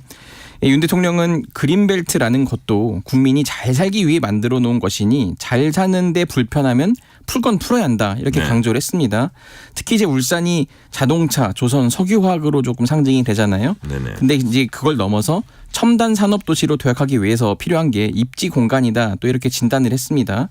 지방에 일자리를 만들고 활력을 불어넣을 첨단 산업 단지를 세우려 해도 그린벨트에 막히는 경우가 많다 이렇게 지적하면서 이 그린벨트 해제 기준 대폭 손질을 예고했습니다. 네. 그러면 그린벨트 규제가 구체적으로 어떻게 바뀌는 건가요? 그러니까 그동안에는 그린벨트 해제가 이제 원칙적으로 불가능했던 게 이제 한 환경평가 1급지, 2급지 여기 개발이 그동안 안 됐는데 이걸 이제 허가하기로 한 건데요. 쉽게 말해서 토지 규제 완화죠. 이 1급지와 2급지 개발 허용은 1971년 관련 제도가 도입된 이래 한 번도 바뀌지 않았던 규제입니다. 그러니까 정부는 환경 보존 기술의 이제 발전 수준을 고려하고 지역별 특성과 변화 상황에 맞게 이 그린벨트 활용할 수 있도록 관련 규제를 완화했다 이렇게 설명을 했고요. 비수도권에서 국가 뭐 또는 이런 지역 전략 사업을 추진하는 경우에만 해제가 가능하다 이런 단서를 달긴 했습니다. 그러니까 또 해제되는 1급지, 2급지 면적만큼 시도지사가 이 새로 이런 그린벨트 지역을 지정해야 하고요. 이 환경 등급 평가도 바뀝니다. 이 기존에는 6개 환경 평가 지표 중에 1개만 1, 2등급에 해당하면 토지 전체가 1, 2급지로 분류됐는데 앞으로는 지역 특성에 맞춰서 환경 등급을 조정할 수 있도록 제도가 바뀝니다. 네. 광역단체장에게 권한을 더 주는 방안도 언급이 됐나요? 그렇습니다. 이제 지역 주도로 추진하는 전략 사업은 이 시장이나 도지사의 그린벨트 해제 가능 총량의 제한을 받지 않도록 하겠다 이렇게 한 건데요. 네. 사업 범위도 따로 지정하지 않습니다. 이 국무회의 심의를 통해서 지역별로 유연하게 적용해서 이 지자체 자율성을 높이겠다 이런 방침이고요. 그러니까 그동안 지역 산업단지 조성에 걸림돌이 됐던 이런 각종 규제도 이번에 일시 해제됩니다. 현행 토지 이용 규제 기본법에 등록된 모든 규제가 이제 일몰제가 되는 건데요. 여기서 말하는 일몰제는 이제 규제를 어떻게 뭐 한꺼번에 풀 수 있도록 통합 심의 절차도 도입될 예정이고요. 이 도로와 상하수도 같은 그런 기반 시설이 확보된 이런 개발진흥지구에 대해서도 이 공장 건폐율이라고 있는데 현행은 40%인데 70%까지 완화가 되고요. 그 동안에는 이 산단에 그런 무슨 예를 들어서 휴게 음식점이나 카페 이런 거 설치가 되게 제한됐는데 이제 뭐 예를 들어서 환경 오염 우려가 적다 이렇게 판단이 되면은 300제곱미터 미만 카페나 휴게 음식점 설치도 허용이 됩니다. 한번 공장이 지어지면 나중에 규제가 강화되더라도 10년 동안 준공 당시 기준대로 증축할 수 있도록 또 관련 규제도 개선될 예정입니다. 10년 동안. 수도권 그린벨트 해제 관련 언급은 없었습니까? 그러니까 이번 규제 완화 대상에선 빠졌는데요. 네. 그러니까 수도권은 여전히 과밀 문제가 있기 때문에 당분간 수도권에 대해서는 별도로 여러 가지 규제 완화는 검토하지 않고 있다고 어제 국토부에서 밝혔습니다. 다만 전체적으로 그린벨트 등급 평가 체계가 이제 현재 6가지 기준이 있는데요. 임업 적성도, 뭐 농업 적성도 뭐 이런 그 기준이 있는데 이런 등급을 정하는 데 있어서 그 등급에 대한 부분들은 뭐 같이 연구를 해서 검토하겠다 이렇게 밝혔습니다. 네. 지역에선 규제 완화에 따른 경제 효과 이런 기대가 높을 것 같아요.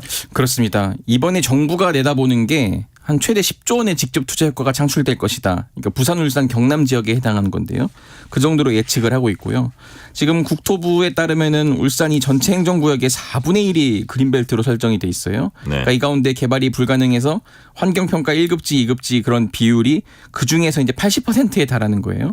그러니까 현재 울산권뿐 아니라 뭐 부산, 창원 합치면은 그린벨트 면적이 한 거의 1000제곱킬로미터에 이르는 정도예요. 근데 이제 울산이 아무래도 자동차 산업 이런 게 많이 성장하고 있다 보니까 거기에 넘어서서 이제 친환경 자동차가 요즘 대세로 막 가고 있는데 그런 산업 발전에 선제 대응하기 위해서는 좀 맞춤형 산업단지가 더 필요하다 이런 필요성에 의해서 지금 이번이 추진되고요. 이번에 이제 이렇게 바뀌면은 2026년에 이런 산단이 착공을 해서 2028년까지 뭐 전기차 부품이라든지 수소연료 제조업체 이런 업체들이 산단에 들어올 예정입니다. 네. 실거주 의무 유예 법안 얘기 잠깐 해볼게요. 네. 분양가 상한제 아파트에 대한 실거주 의무를 3년간 유예하는 주택법 개정안이 국회 국토교통위원회 소위를 통과했습니다. 네. 어떤 법이고 앞으로 절차 어떻게 됩니까? 그동안에 이제 뭐 서울 수도권 등 이제 분양가 상한제 아파트에 대해서 실거주 의무 적용을 했었는데 이걸 이제 3년간 유예하기로 한 겁니다. 네. 그러니까 실거주 의무 시작 시점을 최초 입주 가능일에서 이제 최초 입주 후 3년 이내로 이제 완화를 하는 건데요. 사실 그동안 이 분양가 상한제 적용 아파트 분양을 받으면은 전월세를 입주일자가 되면은 전월세를 놓지 못하고 무조건 그 분양받은 자가 들어가서 살아야 했습니다. 근데 이 법이 통과되면서 어쨌든 최초 입주 시점에 한 차례 전세를 놓을 수 있게 된 셈인데요. 그러므로 이제 77개 단지 한 5만여 가구가 이번에 이제 법 적용 대상이 됐습니다.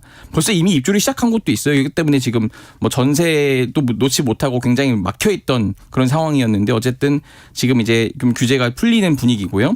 국토위 법안 소위 통과했으니 국회 전체회의 법사위 그리고 29일 본회의 통과를 앞두고 있습니다. 네. 일단 여야가 합의했지만 여전히 논란이 될 지점이 있다고요. 한 30초 정도로 정리해 주세요. 네네. 이게 지금 여야가 합의했지만 3년이라는 게 좀 애매한데요. 왜냐하면 보통 전세 계약을 할 때는 보통 2년 단위로 하잖아요. 근데 3년이라는 기준이 뭐냐 뭐 이렇게 해서 조금 이거는 나중에 또 그 계약갱신 청구권 쓸 수도 있는데 그런 분쟁의 소지가 있지 않냐 이런 현장에서 우려가 나오는데 어쨌든 사실 이 법안이 이제 유예이기 때문에 한 번 정도 하고 웬만하면 실거주를 하라 이런 취지로 지금 가고 있습니다. 그렇군요. 오늘은 여기까지 듣겠습니다. 최형창 기자였습니다. 감사합니다. 고맙습니다. 전종철의 전격시사 2부 순서 마치고 이어서 3부가 이어집니다.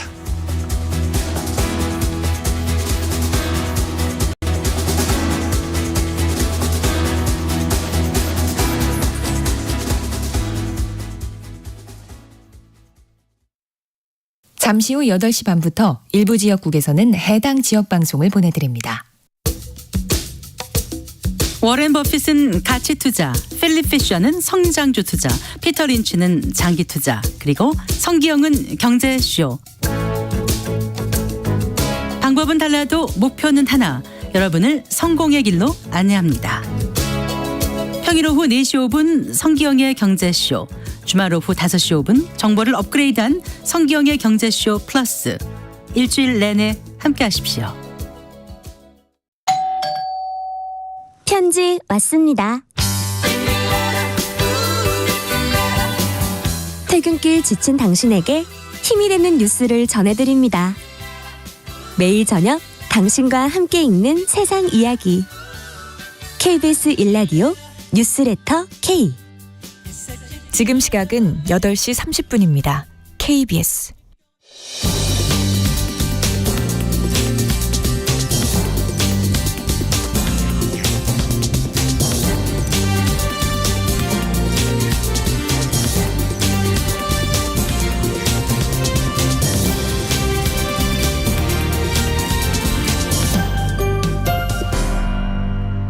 전종철의 전격 시사.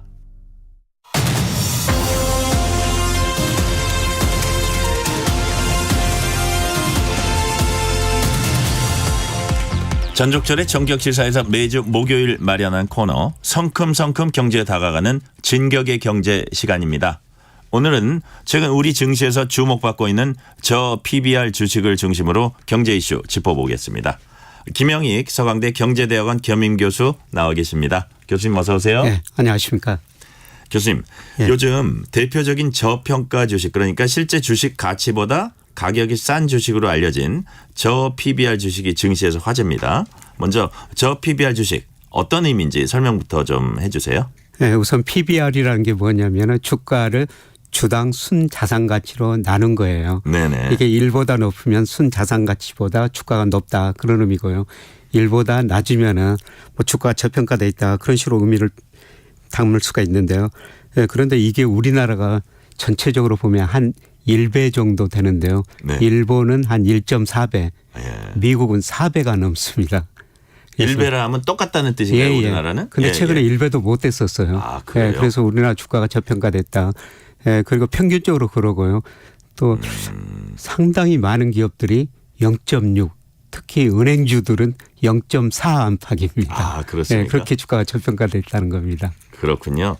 역하면 저 PBR 주식은 그 회사가 가진 자산을 모두 팔면 빚을 다 갚고 나서도 주주들에게 주식 가격보다 더 많은 돈을 돌려줄 수 있다. 뭐 그런 의미로 이해도 되겠습니까? 그렇다면 그 주식들은 정말로 가치보다 더 싼 가격이 이제 거래되고 있다 이런 얘기일 수도 있는데 근데 가격이 싸면 서로 사겠다고 나선 게 이제 주식 시장이잖아요. 그렇다면 이렇게 낮은 가격으로 있을 수가 있나요? 예. 그래서 우리가 주식 투자하는 이유가 뭔가 그걸 생각해 보시면 되거든요. 한쪽으로는 그 시세 차익을 누려서 주식 투자를 하는 거고요. 또 한쪽은 배당금을 받기 위해서 주식 투자를 합니다. 그런데 우리 기업들이 시세 차익과 배당금. 배당금을 너무 적게 줘요. 아, 그렇습니까? 그래서 주가가 쌀 수밖에 없었는데요. 그래서 그 주주 환원율이라고 그럽니다. 이 주주들한테 배당금을 얼마나 주느냐 또 자사주를 얼마나 소각해 가지고 주식수를 상대적으로 줄이느냐 이런 걸 그 주주 환원율이라고 그러는데요. 이게 최근 그 10년 동안 미국 평균이 한 92%입니다. 선진국은 68%, 신흥국은 37%, 중국이 32%인데요. 우리가 지난 10년 평균 29%였어요. 아, 그렇군요. 우리가 세계에서 제일 낮은 쪽에 속하죠. 그러니까 배당도 적게 주고 그다음에 뭐 자사주 매각 이런 것도 적게 하니까 우리 주가가 쌀 수밖에 없었던 것입니다. 근데 왜 굳이 그렇게 싸죠? 그게 적게 주죠. 딴 데가 다 글로벌 스탠다드라는 게 있고 비교가 되는데 굳이 우리나라에서 그렇게 29%밖에 안 준 이유가 있나요? 우리 기업들이 좀 IT 중심으로 돼 있으니까요. 또 변동성, 이익 변동성이 심하거든요. 그래서 예를 들어서 삼성전자가 어떤 때는 분기병 16조 이익 냈다가 최근에는 뭐 1조도 못 냈다 그런 경우도 있거든요. 그러니까 좀 많이 좋아졌을 때도 그렇게 막 수월하게 많이 못 주는군요. 그리고 우리 기업들이 이제 성장하는 단계니까 투자를 많이 했어야죠.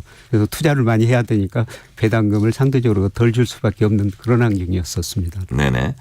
최근 저 PBR 주식들이 주목받게 된 건 우리 정부가 우리 증시의 코리아 디스카운트 해소하겠다 이렇게 나섰기 예. 때문인데 정부가 다음 주에 기업 밸류업 예. 프로그램의 구체적 내용 이제 발표할 예정이라고 예. 해요. 예. 주주 환원율 높이기 위한 방안이 핵심이라는 얘기가 나오는데 주주 환원율이라는 게 뭔지 또 어떻게 올리겠다는 건지 설명을 좀 해 주세요. 예.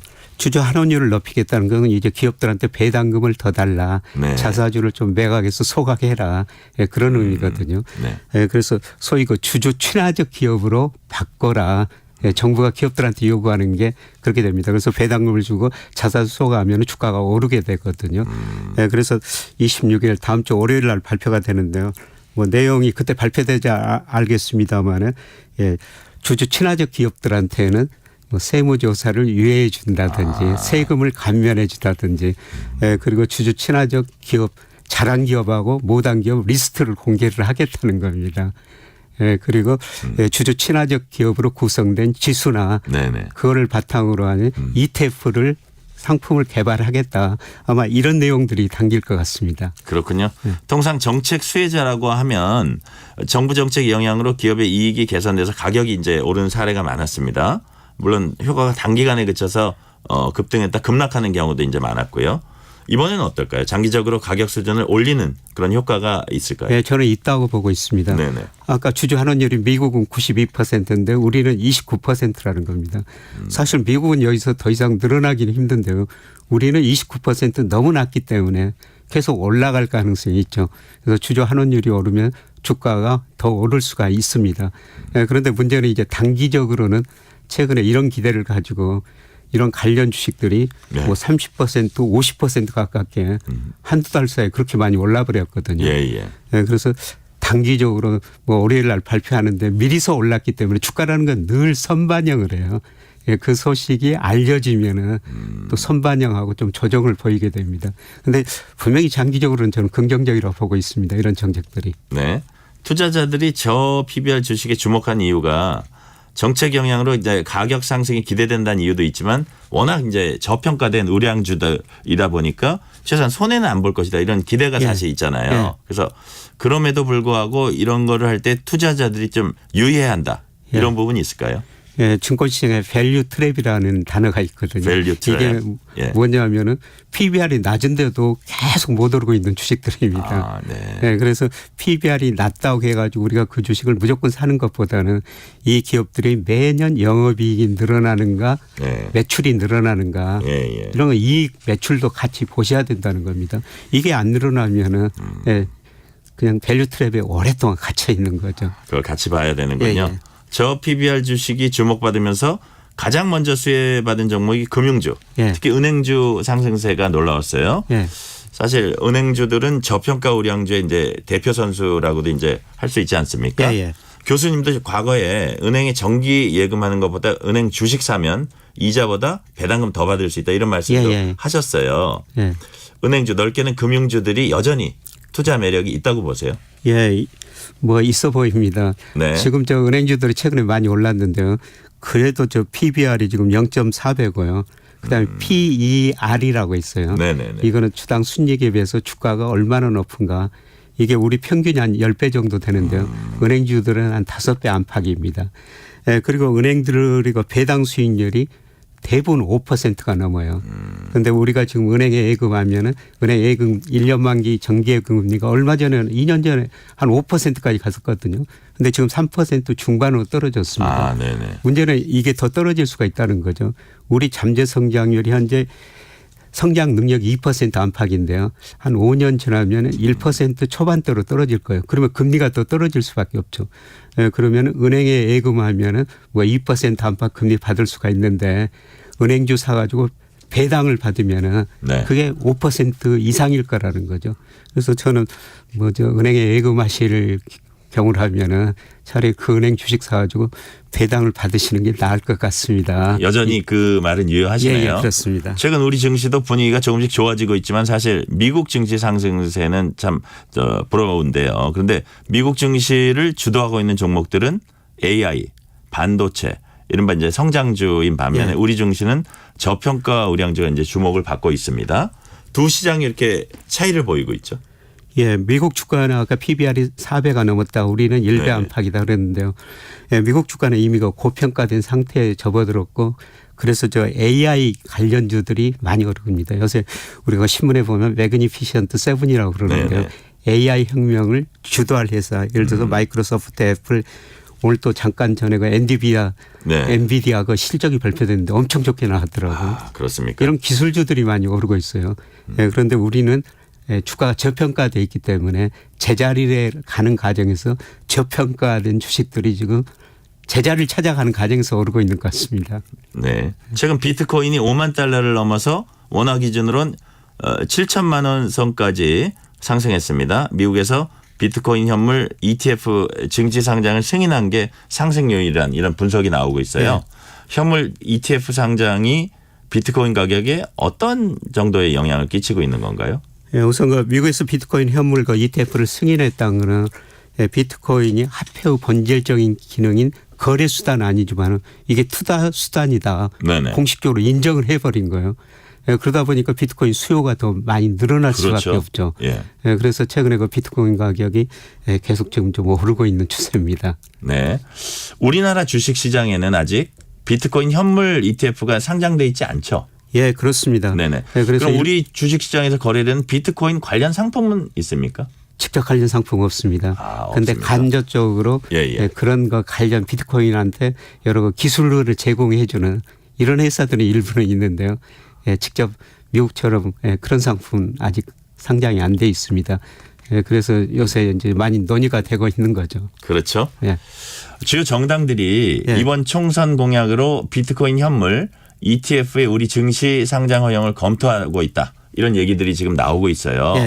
만약 우리 증시에 비트코인 ETF가 상장된다면 교수님 보시기에 투자 매력이 있습니까? 예, 저는 있다고 생각하고 있습니다. 지금 정치권에서는 상장하자 미국처럼 그렇게 요구하고 있는데요.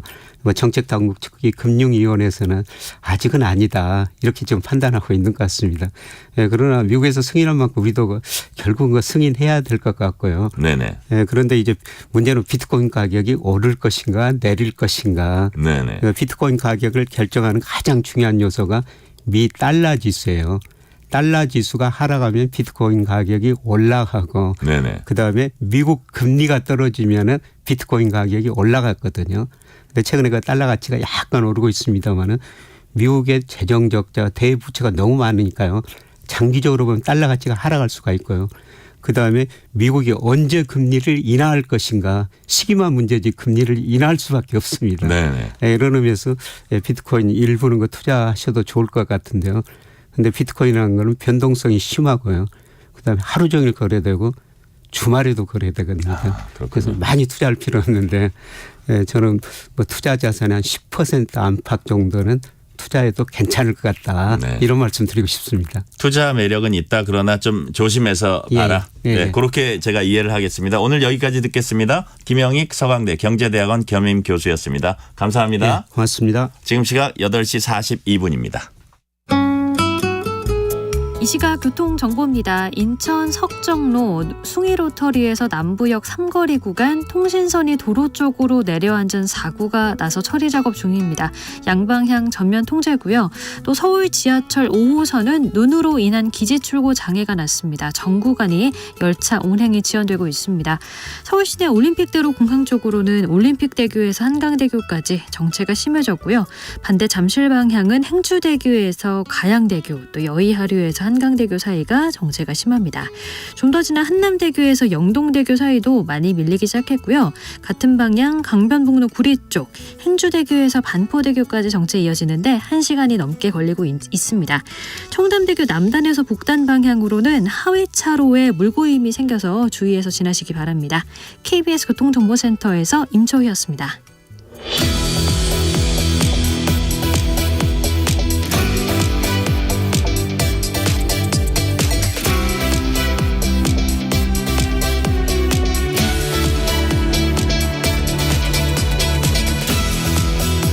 고령 인구가 많아지면서 치매에 대한 관심이 높아지고 있습니다. 우리나라의 치매 환자가 올해 100만 명을 넘을 거라는 전망이 나오고 있습니다. 일단 걸리면 삶이 끝날 것 같은 병으로 이제 일부 인식하고 있지만 치매도 잘만 관리하면 사회 일원으로서 일상생활 어느 정도 가능하다고 합니다. 최근 KBS 시사기획창 다큐 제작을 위해서 석 달간 치매 관련 취재를 이어온 KBS 이승철 기자와 얘기 나눠보겠습니다. 이 기자 어서 오세요. 안녕하세요. 네, 마음의 흐림과 마주하다 치매라는 네. 제목의 다큐였어요. 우선 치매라는 게 뭔지 잠깐 설명해 주세요. 그러니까 한마디로 말하면 뇌의 질병입니다. 그러니까 노화가 진행되면서 뇌는 자연스럽게 이제 기능이 축소가 되는데 이 일반적인 노화의 그 순서 시간을 넘어서서 급격하게 쪼그라드는 축소되는 이런 질병이 치매라고 할 수가 있겠습니다. 네. 그런데 치매가 사회적 질병이다 이런 말도 하거든요. 왜 그럴까요? 그러니까 이제 증상은 개인적일 수 있는데 이게 이 증상이 나타나면서 여러 가지 인간관계에 영향을 끼칠 수가 있다는 거죠. 증상들을 보면 뭐 아시는 분들도 꽤 있으신데 뭐 기억력 상실, 그러면 뭐 방향 감각 상실, 어딘지 모르겠다. 이제 이런 게 이제 대표적이고 거기에 더 나가서 우울증도 생기고 또 이제 불안한 감이 계속 생기는 이런 불안증도 생깁니다. 그러면서 의심하게 되고 또 망상한다 그러거든요. 이제 없는 일을 갖다가 막 생각하게 되고 공격성까지 생기게 되고요.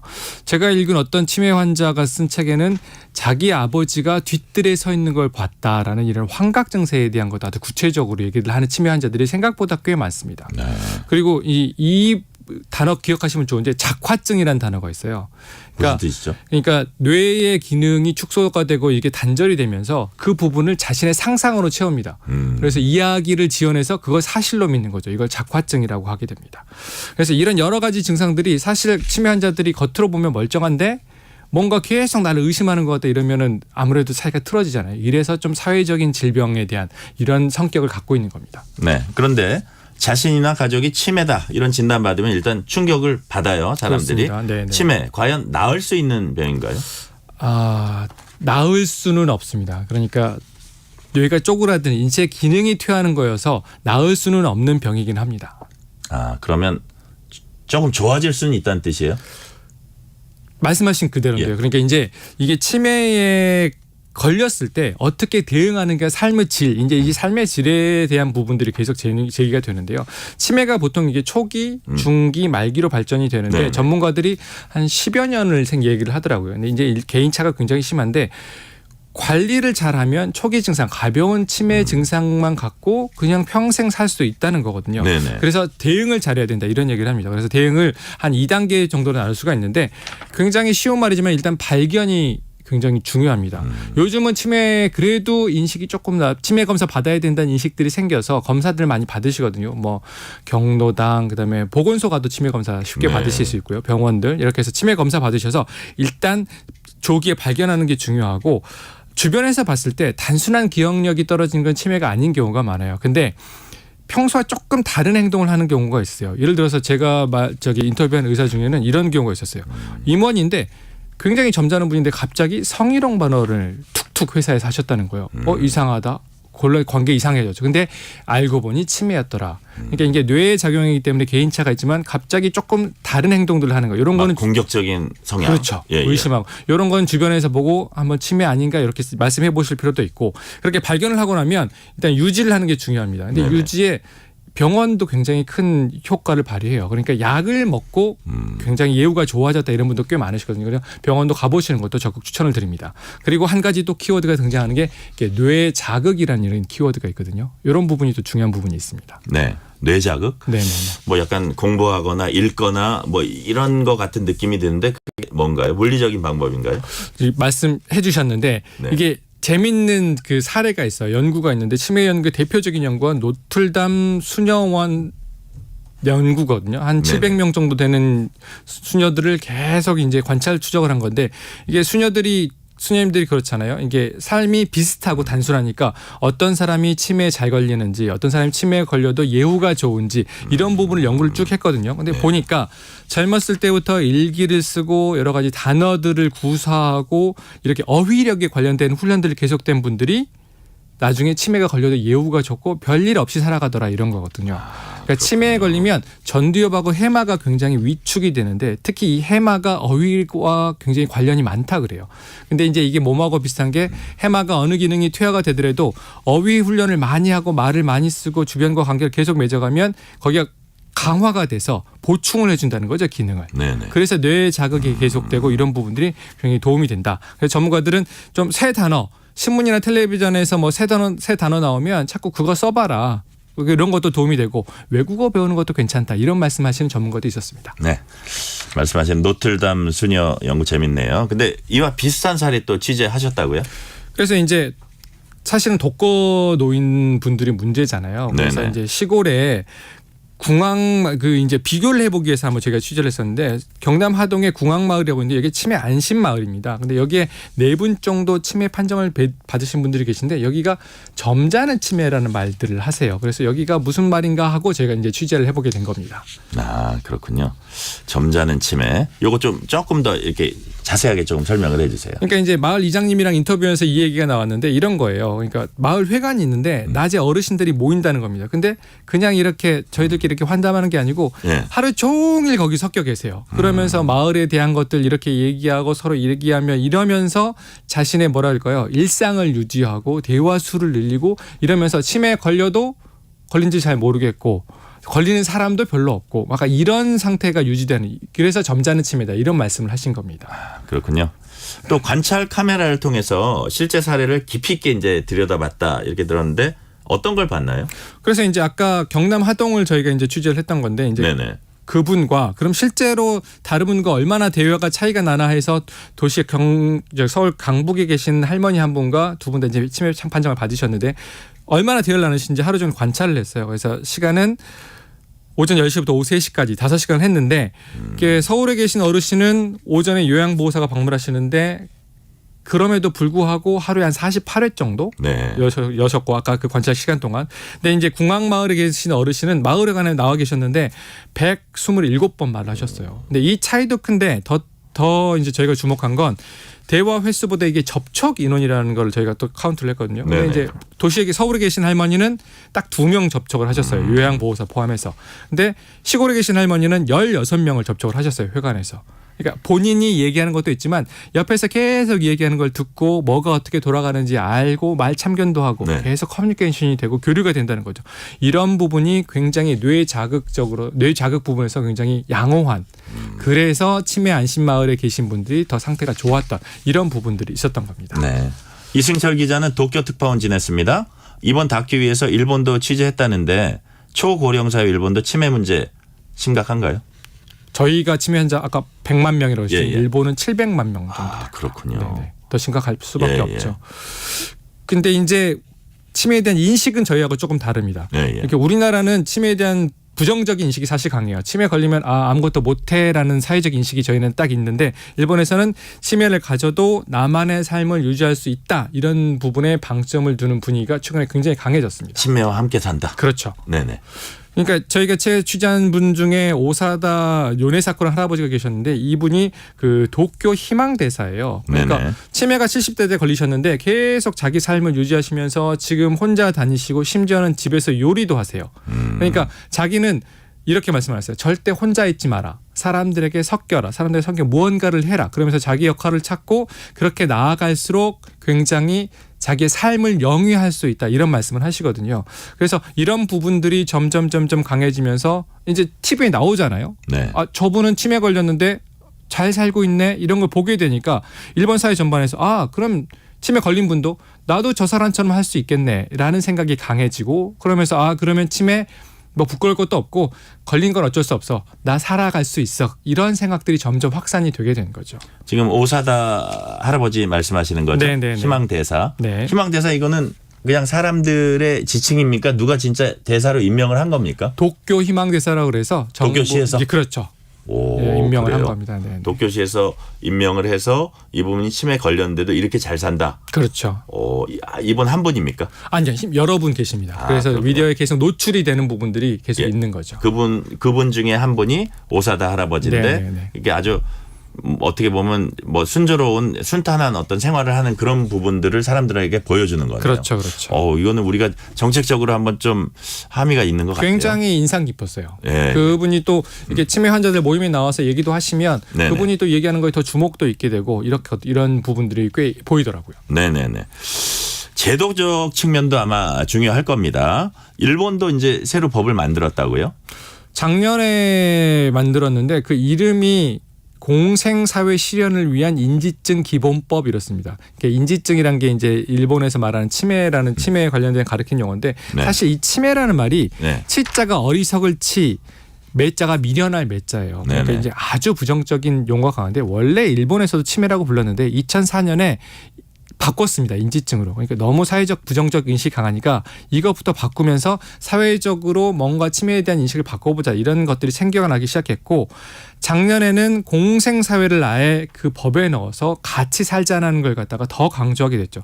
잠깐 이제 법 내용을 보면 네. 한 세 가지 정도를 볼 수 있는데 첫 번째는 사회 구성원들이 치매에 대해서 잘 알아야 된다. 치매 환자가 왜 저렇게 하는지 좀 알고 같이 대응해보자. 이런 부분이 있고 두 번째 치매 환자가 살 수 있는 환경을 만들어보자 같이. 네네. 그래서 우리 같이 살아야 되는 거 아니냐.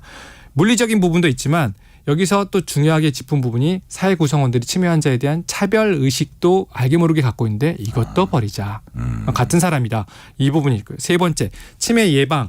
에 대한 부분인데 예방을 하면 이제 그 병에 걸리지 말자라는 게 우선이잖아요. 근데 이 법에서는 포괄적으로 제가 아까 말씀드렸지만 걸려도 그 초기 증상으로 잘 유지할 수 있게 관리하자는 부분까지 예방에 넣습니다. 그러니까 아주 종합적인 부분을 이 법안에 넣었고요. 결국은 이런 것 같아요. 이제 저도 이 다큐를 만든 그 목표가 그런 거였는데 네. 치매 환자도 같이 살 수 있는 우리 구성원이다. 인터뷰에 이런 말씀하신 분이 계셨어요. 나이가 이제 장수 사회로 가잖아요. 나이가 많아질수록 우리가 지불할 수밖에 없는 세금이다. 그런데 이걸 갖다가 언제까지 나 몰라라. 우리 구성원이 아니야. 우리랑 살 수 없는 사람이야. 아무것도 할 수 없는 사람이야. 이러고 갈 것이냐. 그건 아닌 것 같다. 이런 것입니다. 네, 오늘 잘 들었습니다. 여기까지 듣겠습니다. 이승철 기자였습니다. 감사합니다.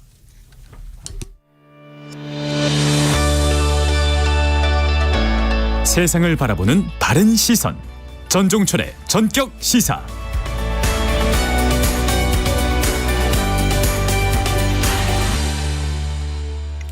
아시안컵 대회 도중 발생한 손흥민, 이강인 선수 간 몸싸움 사태가 두 선수의 화해로 일주일 만에 일단락됐습니다. 쏟아지는 비난과 광고 손절 등에 이강인도 많이 놀랐겠지만 어쨌든 이강인 선수가 런던으로 날아가서 손흥민 선수에게 진심 어린 사과를 건넸고 손흥민도 가슴을 활짝 열고 동생의 실수를 감싸줬습니다. 대표팀은 당장 다음 달 A매치부터 큰 부담을 덜었습니다. 잘못을 바로 사과하고 이를 포용력 있게 받아들이는 것, 우리 정치권이야말로 이 MZ세대들에게 배워야 할 모습이 아닌가 싶습니다. 손흥민, 이강인 언제 봐도 멋집니다. 2월 22일 전종철의 전격시사 여기서 마칩니다. 지금까지 전종철 기자였습니다. 감사합니다.